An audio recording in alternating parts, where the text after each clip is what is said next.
ನಮಸ್ತೆ ಸ್ನೇಹಿತರೆ. ಶಿವ ಪಂಚಾಮೃತ ಸ್ನಾನಾಭಿಷೇಕಂ. ವಾಮದೇವಾಯ ನಮಃ. ಸ್ನಾನಂ ಇತ್ಯಾದಿ ನಿರ್ಮಾಲ್ಯಂ ವಿಸೃಜೇತ್ಯಕ್ತಂ ಪ್ರತಿವಾರಂ ಕುರ್ಯಾತ್. ಪಂಚಾಮೃತ ಸ್ನಾನಂ. ಅತ ಪಂಚಾಮೃತ ಸ್ನಾನಂ. ಪಂಚಾಮೃತ ದೇವತಾಭ್ಯೋ ನಮಃ. ಧ್ಯಾನಾವಾಹನಾದಿ ಷೋಡಶೋಪಚಾರಪೂಜ ಸಮರ್ಪಯಾಮಿ. ಭವಾನಿ ಶಂಕರಮುದ್ದಿಶ್ಯ ಭವಾನಿ ಶಂಕರ ಪ್ರೀತ್ಯರ್ಥಂ ಪಂಚಾಮೃತ ಸ್ನಾನಂ ಕರಿಷ್ಯಾಮಃ. ಕ್ಷೀರಂ ಆಪ್ಯಾಯಸ್ವ ಸಮೇತತೆ ವಿಶ್ವತೌ ಸಮರುಷ್ಟಿಯಂ ಭವವಾಜಸ್ಯ ಸಂಗತೆ. ಶ್ರೀ ಭವಾನಿ ಶಂಕರ ಸ್ವಾಮಿನೇ ನಮಃ. ಕ್ಷೀರೇಣ ಸಮರ್ಪಯಾಮಿ. ಆಪೋ ಇಷ್ಟಮಯೋ ಭುವಸ್ಥಾನ ಊರ್ಜೆ ದದಾತನ ಮಹೇರಾಣಾಯ ಚಕ್ಷಸೇ ಯೋ ವಃ ಶಿವತಮೋ ರಸಸ್ಥಸ್ಯ ಭಾಜಯತೆ ನಃ. ಉಷತೀರಿವ ಮಾತರಃ ತಸ್ಮಾ ಅರಂಗಮಾಮವೌ ಯಸ್ಯ ಕ್ಷಯಾಯ ಜಿನ್ವತಃ ಆಪೋ ಜನಯತಾಚನಃ. ಶ್ರೀ ಭವಾನಿ ಶಂಕರ ಸ್ವಾಮಿನೇ ನಮಃ. ಕ್ಷೀರಸ್ನಾನನಂತರಂ ಶುದ್ಧೋದಕ ಸ್ನಾನಂ ಸಮರ್ಪಯಾಮಿ. ದಧೀಕ್ರಾಮ್ನೋ ಅಕಾರಿಷಂ ಜಿಷ್ಣೋರಶ್ವಸ್ಯ ವಾಜಿನಃ ಸುರವೀನೋ ಮುಖ ಕರತ್ಪ್ರಣಾಹಾಯುಗಂ ಶೀತಾರಿಷತ್. ಶ್ರೀ ಭವಾನಿ ಶಂಕರ ಸ್ವಾಮಿನೇ ನಮಃ. ದಧ್ನ ಸಮರ್ಪಯಾಮಿ. ಆಪೋ ಇಷ್ಟಮಯೋ ಭುವಸ್ಥಾನ ಊರ್ಜೆ ದದಾತನ ಮಹೇರಣಾಯ ಚಕ್ಷಸೇ ಯೋ ವಃ ಶಿವತಮೋ ರಸಸ್ತಸ್ಯ ಭಾಜಯತೆ ನಃ. ಉಷತೀರವ ಮಾತರಃ ತಸ್ಮಾ ಅರಂಗಮಾಮಹೋ ಯಸ್ಯ ಕ್ಷಯಾಯ ಜಿನ್ವತಃ ಆಪೋ ಜನಾಯತಾಚನಃ. ಶ್ರೀ ಭವಾನಿ ಶಂಕರ ಸ್ವಾಮಿನೇ ನಮಃ. ದಧಿಧ್ನ ಸ್ನಾನನಂತರಂ ಶುದ್ಧೋದಕ ಸ್ನಾನಂ ಸಮರ್ಪಯಾಮಿ. ಆಜ್ಯಂ ಶುಕ್ರಮಸ್ತಿ ಜ್ಯೋತಿರಸಿ ತೇಜೋಸಿ ದೇವೋ ವತ್ಸಿವಿತೋತ್ಪನ್ನ ತ್ವಚ್ಛಿದ್ರೇಣ ಪವಿತ್ರೇಣ ವಸೋ ಸೂರ್ಯಸ್ಯ ರಶ್ಮಿಭಿಃ. ಶ್ರೀ ಭವಾನಿ ಶಂಕರ ಸ್ವಾಮಿನೇ ನಮಃ. ಆಜ್ಯೇನ ಸಮರ್ಪಯಾಮಿ. ಆಪ್ತೋ ಇಷ್ಟಮಯೋ ಭುವಸ್ಥಾನ ಊರ್ಜೆ ದದಾತನ ಮಹೇರಣಾಯ ಚಕ್ಷಸೇ ಯೋ ವಃ ಶಿವತಮೋ ರಸಸ್ತಸ್ಯ ಭಾಜಯತೆ ನಃ. ಉಷತೀರಿವ ಮಾತರಃ ತಸ್ಮಾ ಅರಂಗಮಾಮಹೋ ಯಸ್ಯ ಕ್ಷಯಾಯ ಜಿನ್ವತಃ ಆಪೋ ಜನಯತಾಚನಃ. ಶ್ರೀ ಭವಾನಿ ಶಂಕರ ಸ್ವಾಮಿನೇ ನಮಃ. ಆಜ್ಯ ಸ್ನಾನಾನಂತರಂ ಶುದ್ಧೋದಕ ಸ್ನಾನಂ ಸಮರ್ಪಯಾಮಿ. ಮಧುವಾತ ಋತಾಯತೆ ಮಧುಕ್ಷರಂತಿ ಸಿಂಧವಃ ಮಾಧ್ವೇಂದ್ರಸಂತ್ವೋಷಧಿಃ. ಮಧುನಕ್ತಮುತೋಷಸ್ತಿ ಮಧುಮಾ ಪಾರ್ಥಿವಗಂ ರಜಃ. ಮಧುಧ್ವರಸ್ತನಃ ಪಿತಾ ಮಧುಮಾನೋ ವನಸ್ಪತಿ ಮಧುಮಾಗಂ ಅಸ್ತು ಸೂರ್ಯಃ ಮಾದ್ವಿಗಾವೋ ಭವಂತು ನಃ. ಶ್ರೀ ಭವಾನಿ ಶಂಕರ ಸ್ವಾಮಿನೇ ನಮಃ. ಮಧುನಾ ಸಮರ್ಪಯಾಮಿ. ಆಪೋ ಇಷ್ಟಮಯೋ ಭುವಸ್ಥಾನ ಊರ್ಜೆ ದದಾತನ ಮಹೇರಣಾಯ ಚಕ್ಷಸೇ ಯೋ ವಃ ಶಿವತಮೋ ರಸಸ್ತಸ್ಯ ಭಾಜಯತೆ ನಃ. ಉಷತೀರವ ಮಾತರಃ ತಸ್ಮಾ ಅರಂಗಮಾಮವೋ ಯಸ್ಯ ಕ್ಷಯಾಯ ಜಿನ್ವತಃ ಆಪೋ ಜನಯತಾಚನಃ. ಶ್ರೀ ಭವಾನಿ स्वामिने नमः। मधुस्नानानन्तरं शुद्धोदकस्नानं समर्पयामि। शर्करा स्वादुः पवस्व दिव्याय जन्मने स्वादुरिन्द्राय सुहवितु नाम्ने स्वादुमृताय वरुणाय वायवे बृहस्पतये मधुमान् अधाभ्यः श्रीभवानी शङ्करस्वामिने नमः। शर्करया समर्पयामि।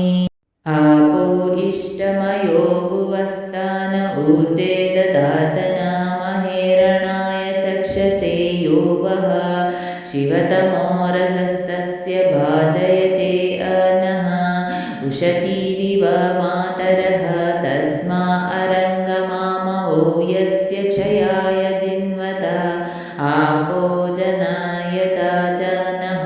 श्रीभवानी शङ्करस्वामिने नमः। शर्करास्नानानन्तरं शुद्धोदकस्नानं समर्पयामि। श्रीभवानी शङ्करस्वामिने नमः। पञ्चामृतस्नानं समर्पयामि। चङ्कोदकम् आपो इष्टमयो भुवस्तान ऊर्जे ददातन महेरणाय चक्षसे यो वः शिवतमो रसस्तस्य भाजयते अनः उशतीरव मातरः तस्मा अरङ्गमामवो यस्य क्षयाय जिन्वता आपो जनयता जानः। श्रीभवानी शङ्करस्वामिने नमः। शङ्कोदकेन समर्पयामि। फलोदकं यपलिनीर्य अपल अपुष्पायाश्च पुष्पिणीः बृहस्पति प्रसुद्धास्तानो मुञ्चन्त्वगं हसः। श्रीभवानी शङ्करस्वामिने नमः। फलोदकेन समर्पयामि। गन्धोदकं गन्धद्वारं दुरधरशं नित्यपुष्पाङ्कर्षिणीम् ईश्वरीगं सर्वभूतानां तामियोपवहै श्रियं श्रीभवानी शङ्करस्वामिने नमः। गन्धोदकेन समर्पयामि। पुष्पोदकं योपां पुष्पं वेद पुष्पवान् प्रजावान् पशुमान् भवति चन्द्रमा वा आपं पुष्पं पुष्पवान् प्रजवान् पशुमान् भवति। श्रीभवानी शङ्करस्वामिने नमः। पुष्पोदकेन समर्पयामि। अक्षतोदकम् आयनेते परायणे दूर्वरोहन्तु पुष्पिणी हर्दाश्च पुण्डरीकाणि समुद्रस्य गृह इमे। श्रीभवानी शङ्करस्वामिने नमः। अक्षतोदकेन समर्पयामि। सुवर्णोदकं तत्तु वर्णगं हिरण्यमभवत् तत्सुवर्णस्य हिरण्यस्य जन्मय हेवगं सुवर्णस्य हिरण्यस्य जन्मवेद सुवर्ण आत्मना भवति। श्रीभवानी शङ्करस्वामिने नमः। सुवर्णोदकेन समर्पयामि। रुद्राक्षोदकं त्र्यम्बकं यजामहे सुगन्धिं पुष्टिवर्धनम् ऊर्वारुकमिव बन्धनात् मोक्षीयमामृतात्। श्रीभवानी शङ्करस्वामिने नमः। रुद्रक्षोदकेन समर्पयामि। भस्मोदकं मानो महान्तमुत मानो अर्भकं मान उक्षन्तमुतमान उक्षितं मानोवधिः पितरं मोतमातरं प्रियामानस्तानो रुद्ररीरिषः। श्रीभवानी शङ्करस्वामिने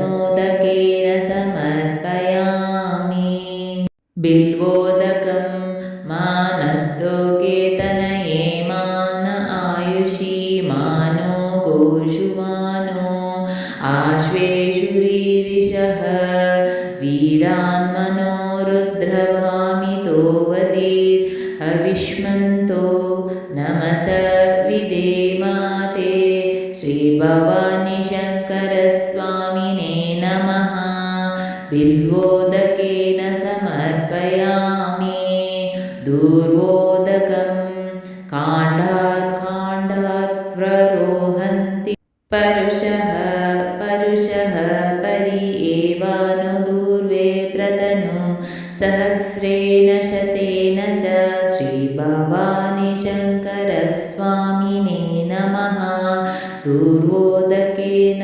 समर्पयामि अथ मलापकर्षण स्नानं हिरण्यवर्णाशुचः पावकया सुजातः कश्यपो यस्विन्द्रः अग्निं यगर्भं दधिरे विरूपास्तना आपश्यक्स्यो न भवन्तु यासां राजवरुणो याति मध्ये सत्यानृते अव पश्यञ्जनानां मधुश्च्युतशुचहो य पावकास्तना आपाश्यकस्यो न भवन्तु यासां देवदिवि कृण्वन्ति वक्षं या अन्तरिक्षे बहुधा भवन्ति य पृथ्वीं पयसोदन्ति शुक्रास्तना आपश्यक्स्यो न भवन्तु शिवेन मा चक्षुष पश्यत पश्यिवया तनुवोपस्पृशत त्वचं मे सर्वाङ्ग अग्निं रक्तुषदो हेहुमयि वर्चो बलामोजो निदत्त यददः सम्प्रयातिर आवनदताहते तस्मादानद्यो नामस्तताहो नामानि सिन्धवः यत्प्रेषित वरुणेन ता शिवं समवलक्क तदाप्नोदिन्द्रो यतिस्तस्मादपो अनुस्तन आपकामगं सन्दमान अविवरतहोहिकम् इन्द्रो वशक्तिभिर्देविस्तां स्म द्वार्णामहोहितम् एको देवो अप्यतिष्ठत्यं धमानयतावशम् उदानिषु म्रहीरिति तस्मादुक मुच्यते आपो भद्रघृतमिदाप आनुरग्निशोमो बिभत्यापहितः तीव्रो रसो मधुपृञ्चाम् अरङ्गमाहमा प्राणेन सह वर्चसाङ्ग्न आदित्वश्याम्युतव शृणोम्याम घोषो गच्छति भग्म आसं मन्ये बीजानो अमृतस्य तर्हि हिरण्यवर्णा अतृपं यदवः आपो इष्टमयो भुवस्तान ऊर्जे ददातन महेरणाय चक्षसे यो वः शिवतमो रसस्तस्य वाजयते अनः उशतीरिव मातरः तस्मा अरङ्गमामहो यस्य क्षयाय जिन्वत आपो जनयता जानः श्रीभवानी शङ्करस्वामिने नमः शुद्धोदकेन समर्पयामि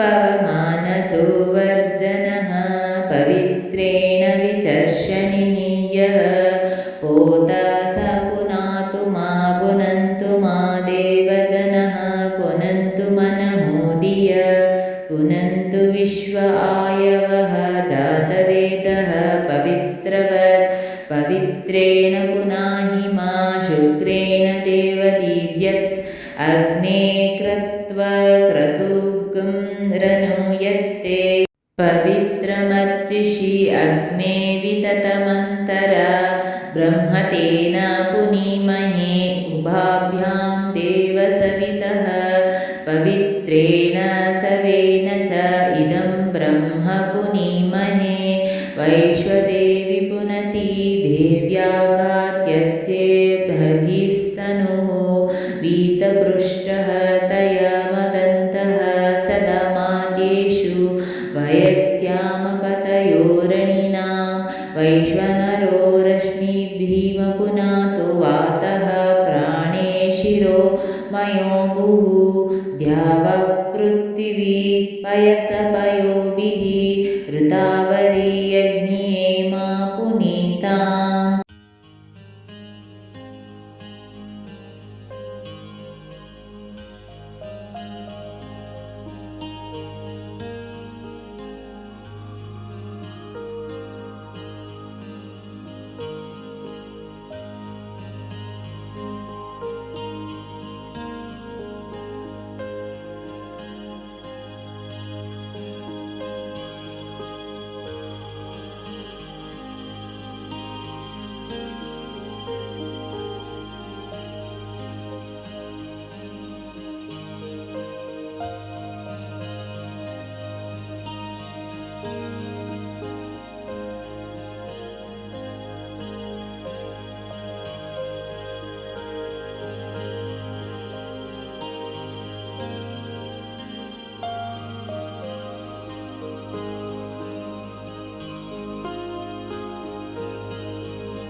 अपः प्रणयति श्रद्धाव आपः श्रद्धामेवरभ्यपनीय प्रचरति अपः प्रणयति यज्ञो वः आपः यज्ञमेवरभ्यप्रणीय प्रचरति अपः प्रणयति वज्रो व आपः वज्रमेव प्रतृव्येभ्यः प्रहृत्य प्रणीय प्रचरति अपः प्रणयति आपो वै रक्षोऽग्नि रक्षसामपहत्यै अपः प्रणयति आपो वै देवानां प्रियन्दाम देवानमेव प्रियन्दाम प्रणीय प्रचरति अपः प्रणयति आपो वै सर्वदेवतः देवता एवारभ्य प्रणीय प्रचरति